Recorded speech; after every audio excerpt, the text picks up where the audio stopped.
మాటను గమనించాలి. ఏంటి? హృదయములో దేవుని విషయాలలో ఒక బలమైన పట్టు కావాలి మనకి. ఇక్కడ మాత్రం అట్లా పట్టుకోవడం, బయటికి వెళ్ళండి ఆ హృదయం అలా ఆయన వదిలేసిన అనుభవంతో మనం ఉండకూడదు. యేసును చేతులతో కాదు, యేసుని దేంతో పట్టుకోవాలి? హృదయంతో పట్టుకోవాలి. చెప్పండి, ఎలా పట్టుకోవాలి? చెప్పండి, చెప్పాలి, గట్టిగా చెప్పాలి. ఎలా పట్టుకోవాలి? ఆ పట్టుకున్న పట్టు ఎలా ఉండాలి? పునాది లాంటి పట్టు అయి ఉండాలి. ఎలాంటి పట్టు నాన్న? బలమైన పునాది లాంటి పట్టు అయి ఉండాలి. ఆమెను చెప్పాలి గట్టిగా. నేను యేసయ్యకు నమ్మకంగా జీవిస్తాను, యేసయ్యతో నా బాంధవ్యంలో నేను బలంగా ఉంటాను. It's not just taking a decision, or it's not just noting or jotting it down, but అది నేను నా జీవితంలో దాన్ని నెరవేర్చాలి. అప్పుడు దానికి ఒక డిసిప్లిన్. ఓకే, డైలీ నేను ఈ టైం ప్రేయర్లో కూర్చోవాలి, నా హార్ట్ వీక్గా ఉండకూడదు, దేవుని విషయాలు నా పునాది స్ట్రాంగ్గా ఉండాలి. డైలీ డిసిప్లిన్ మనకి కావాలి. ఆమె చాలా ప్రాముఖ్యమైనది. నేను స్కూల్లో ఉన్నా, కాలేజీలో ఉన్నా, ఉద్యోగ స్థలాల్లో ఉన్నా, నా వ్యాపార కేంద్రాల్లో ఉన్నా, నేను నా యేసయ్యకు ఇష్టమైనదే చేస్తాను. ఆయన దుఃఖపరిచేది ఎక్కడ నేను చెయ్యను, ఆయన వాక్యానికి భిన్నంగా నేను ఎక్కడ ప్రవర్తించను. ఆ మాట కానీ, ఆ చూపు కానీ, ఆ చర్య కానీ, ఇది యేసయ్యకి ఇష్టం ఉండదు. అలాంటప్పుడు హృదయములో ఎల్లప్పుడూ ఆ పునాదులు లోతుగా ఉండాలి. దేవుని బిడ్డగా నేను జీవించాలి. లోకం అలా నిన్ను బ్రతకనిచ్చిద్దా? సాతాను నిన్ను అలా బ్రతకనిస్తాడా? నీ శరీరం నిన్ను అలా బ్రతకనిస్తుందా?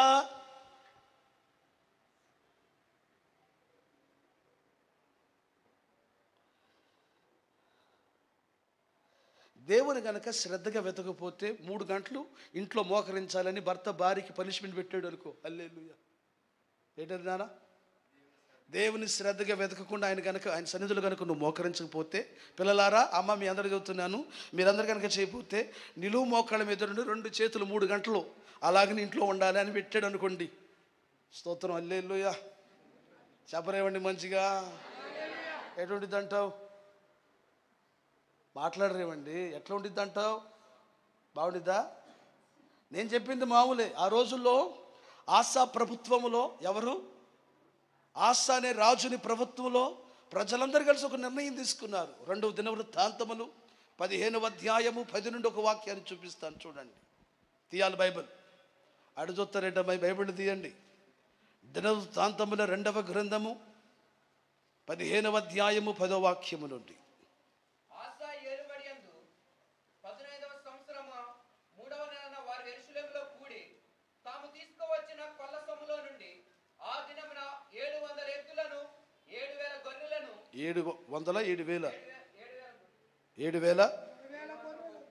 చదువు. 700 ఎద్దులను 7,000 గొర్రెలను యెహోవాకు బలులుగా అర్పించి పూర్ణ హృదయముతోను, ఆ మాట, పూర్ణ హృదయముతోను పూర్ణ ఆత్మతోను తమ పితరుల దేవుడైన యెహోవా యొద్దకు, ఎవరి దేవుణ్ణి? తమ పితరుల దేవుడైన యెహోవా యొద్దకి తాము విచారణ చేయదమని, ఆయన వెతుకుదమనియు. ఏమా? సరే, వాక్యం ఎట్టుబడి చదవకూడదు, ఇటు పైకి బైబిల్ అయితే చదవాలి.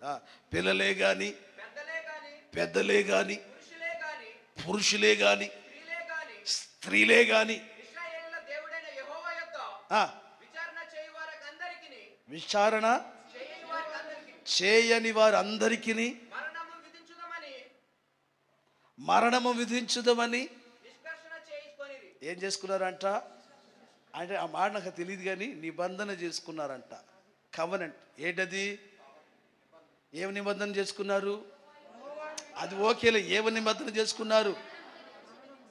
మరణం కాదు, యెహోవాను గనక చిన్న పిల్లలేమి, పెద్దలేమి, పురుషులేమి, స్త్రీలేమి యెహోవాను పూర్ణ మనస్సుతో పూర్ణ హృదయంతో వెదకకపోతే ఏం చేయాలి?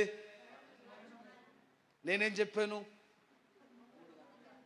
3 గంటల ప్రార్థన. నేనేదో ఒక మాట అన్నాను, వాళ్ళేమన్నారు ఏకంగా తీసేయి పీకలను అంటున్నాడు.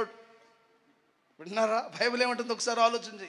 ఎంత కటువైన నిర్ణయం తీసుకున్నారో చూడండి. స్తోత్రం. హల్లెలూయ. మంచి చెప్పాలి. హల్లెలూయ. ఏమండి దానికి ఏమైందంట? అట్ట తీసుకుంటే ఏమైందంట? అరే తమ్ముడు చదువు కింద మాట. తీసుకుంటే ఏమైందంట తర్వాత? వారు ఎలుగెత్తి ఆ, బొబ్బిలి పెడుచు వారు అమ్మా వారు ఎలుగెత్తి అంటే ఆ మాటకు అర్థం ఏంటి? నాకు తెలియలే, పెద్ద తెలుగు సరిగ్గా రాదు మనకి. వారు ఎలుగెత్తి బొబ్బలుడు చెడ్డేంటి? ఆనంద కేకలు. ఏంటది?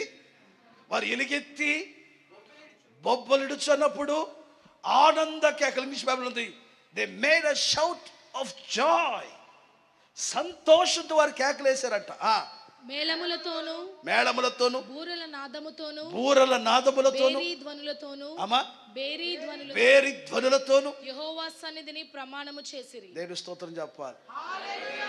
ఏది చచ్చిపోతాను అన్నది హ్యాపీయా? ఆలోచన చెయ్యి. అప్పుడు నేనేమంటున్నానంటే కుటుంబంలో ఉన్న మన అందరిలో ఒక తీర్మానం ఉండాలి నాన్న. స్తోత్రం చెప్పు గట్టిగా. కుటుంబంలో ఉన్న మనందరిలో ఏముండాలి? ఒక బలమైన తీర్మానం. ఏం తీర్మానం అని అంటే ఏదేమైనా సరే మనమందరం హృదయపూర్వకంగా దేవుని వెదకాలి.